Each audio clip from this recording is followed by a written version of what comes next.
Vous, c'est vraiment un festival de chiffres. On va juste revenir. La vidéo de Bella sur Internet, elle a été vue par combien de personnes? Je ne sais plus exactement, mais on a passé la barre des 210 millions, 215 millions. 210 millions de vues. Ouais, à peu près, on n'est pas loin. On est, enfin, peut-être même plus loin.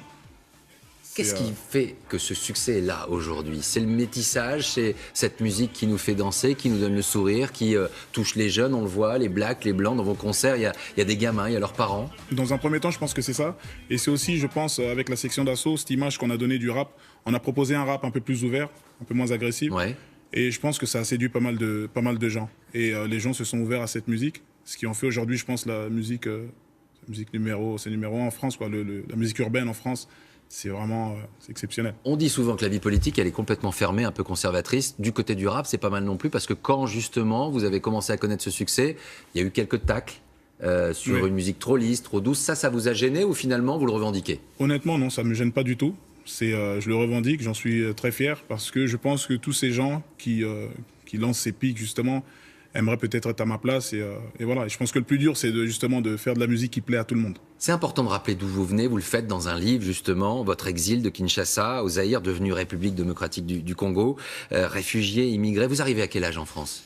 2 ans et demi. Vous allez connaître quoi?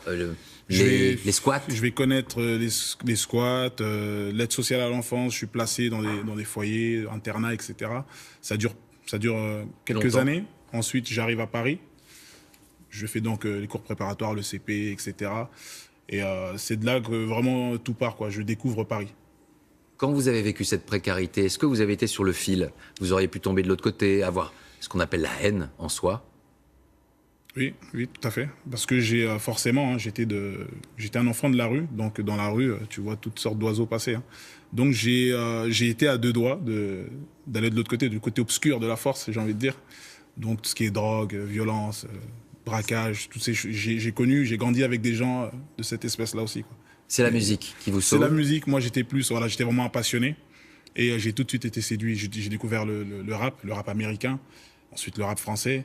Et tout de suite, ça m'a pris beaucoup de temps. Vous vous souvenez de ce jour, lors d'une fête de fin d'année, où vous vous mettez à chanter Pavarotti?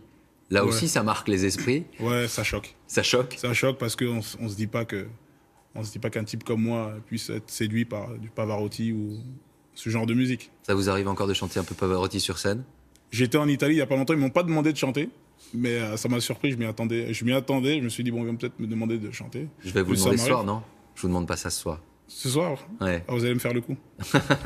Un petit mot, un petit... Le problème, c'est que je raconte un peu n'importe quoi, donc que les Italiens me pardonnent. Oh, je pense qu'ils vont vous pardonner.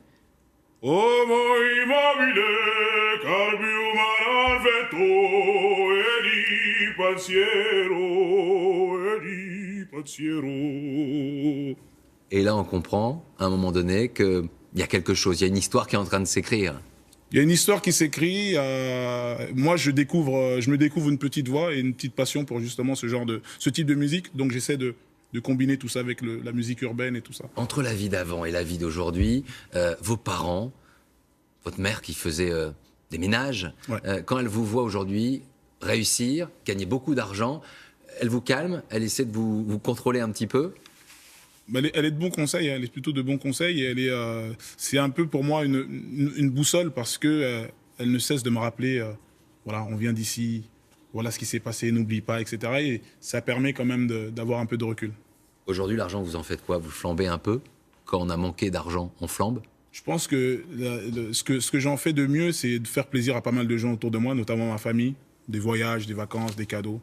Je pense que... Et je me fais plaisir aussi un petit peu. Aujourd'hui, vous êtes l'un des chanteurs français les plus populaires, vous le comprenez, et pourtant vous n'êtes pas français. Ouais. Vous le souhaitez? Paradoxe. Bien sûr, je le souhaite et ça ne serait tardé parce que là, j'ai reçu un appel du gouvernement qui m'appelle à devenir français. Donc, je vais y aller et je pense que ça y est. Maître Gims, Gandhi Djouna, c'est un joli nom également. Merci. Daft Punk, ils ont un casque, vous avez des lunettes. Ouais. Est-ce qu'on peut voir finalement Gandhi Djouna derrière ses lunettes sur un plateau de télévision? Bien sûr, tout de suite. D'accord, ok. C'est un bon principe finalement pour être un peu plus tranquille dans la rue? Ouais, exactement. J'assume pas en fait bizarrement, j'assume pas tout ce succès.